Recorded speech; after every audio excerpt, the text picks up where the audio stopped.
Pues ya llegó el momento que muchos estaban esperando, la primera revista de prensa de esta semana, por supuesto, con Marta Moya. Buenos días. Qué buen recibimiento. Muchas gracias, Rodrigo. Buenos días. Bueno, Marta, una de las secciones principales de esta mañana de France 24, en la que hoy vamos a hablar de la guerra en el terreno discursivo, que muchas veces ya sabemos que también se libra en estos terrenos, y es que Volodymyr Zelensky, por sorpresa, dijo estos días dijo ayer, me corrige si me confundo, que el número de bajas de su ejército asciende a 31.000. Bueno, el New York Times y otros medios parecen diferir de estas cifras, ¿verdad? Sí, Rodrigo, concretamente, ayer, como dices, Zelensky cifró en 31.000 el número de muertos ucranianos en estos 2 años de guerra, y dice el New York Times que este número difiere marcadamente de las estimaciones que hicieron funcionarios estadounidenses el verano de 2023, cuando ya cifraban el número de soldados ucranianos muertos en combate en aproximadamente 70.000 y entre 100.000 y 120.000 heridos. Hablamos de cifras del verano de 2023, algo que podría haber aumentado sustancialmente en los meses venideros. Dice el New York Times que el balance de muertos que hizo ayer el presidente ucraniano no puede verificarse de ninguna manera de manera independiente, y ayer Zelensky aseguró que este número de cifras lo daba para disuadir a la propaganda rusa, ya que Rusia dice que los soldados ucranianos muertos son 60.000. Por otro lado, hemos destacado ya del lado ruso un artículo de Medusa, este medio independiente, que dice que hay al menos 75.000 soldados del ejército de Moscú que han muerto en combate estos 2 años. Un extracto de este artículo dice: discutir cuántos hombres ha enviado Moscú a morir en Ucrania está prohibido incluso entre los partidarios más acérrimos de la guerra. Recuerda este artículo el supuesto suicidio la semana pasada del bloguero ruso Andrei Morozov, tras desvelar en un blog el alto número de bajas rusas en la batalla por Avdiivka. Una media de 120 militares rusos al día mueren, según una investigación conjunta de Medusa, Mediazone y BBC Russia. Esto basado en los datos del registro de aumento significativo en casos de herencia en Rusia. Ya en verano de 2023 esa cifra ascendía a unos 47.000, con la actualización a fecha de finales de 2023 podría situarse en una horquilla de entre 66.000 y 88.000, lo que daría una media de 75.000 bajas rusas en estos 2 años de guerra.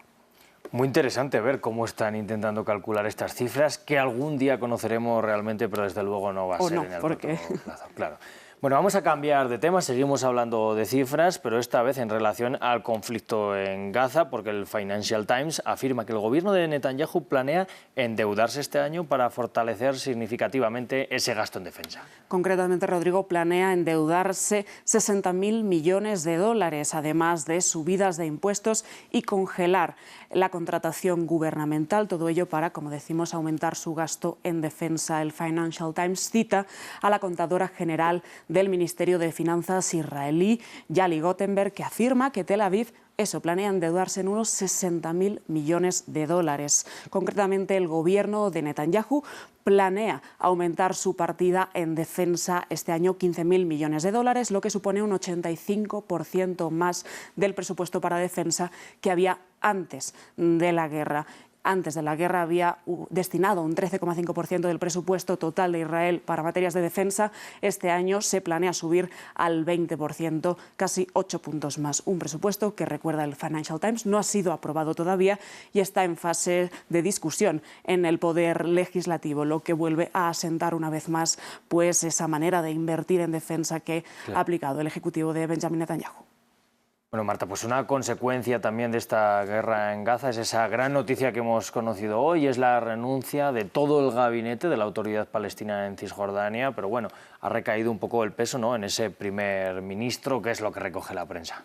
Pues hemos destacado un artículo de Al Jazeera que afirma que la renuncia del primer ministro Mohamed Shtayyeh, presentada hoy al jefe de la Autoridad Palestina, Mahmoud Abbas, se da en medio de las crecientes presiones por parte de Estados Unidos para que la propia Autoridad Palestina trabaje en una estructura política que pueda gobernar también un Estado palestino en Gaza después de la guerra. Un plan que el gobierno de Netanyahu ya ha dicho que rechaza en numerosas ocasiones, la última el viernes cuando presentó su plan plan posguerra. Por otra parte, el Jerusalem Post, este medio conservador israelí, dice que Sitañé fue el primer ministro de la autoridad palestina, de Fatah, desde 2019 y también miembro del Comité Central del Gobierno que rige en la Cisjordania ocupada, y cita este medio a un funcionario de Hamás que afirma que la decisión de dimitir en bloque todo ese gobierno, ese primer ministro en concreto, es una mala noticia, ya que Abbas pondrá ahora al frente del primer ministro a un corrupto en el cargo que, bueno, pues se desmarque de la búsqueda de un consenso entre Gaza y Cisjordania una vez acabe la guerra. Pues Marta Moya, muchas gracias por este primer repaso de prensa. Nos vamos a ver también más tarde y en el resto de días de la semana. Gracias, Rodrigo. Gracias.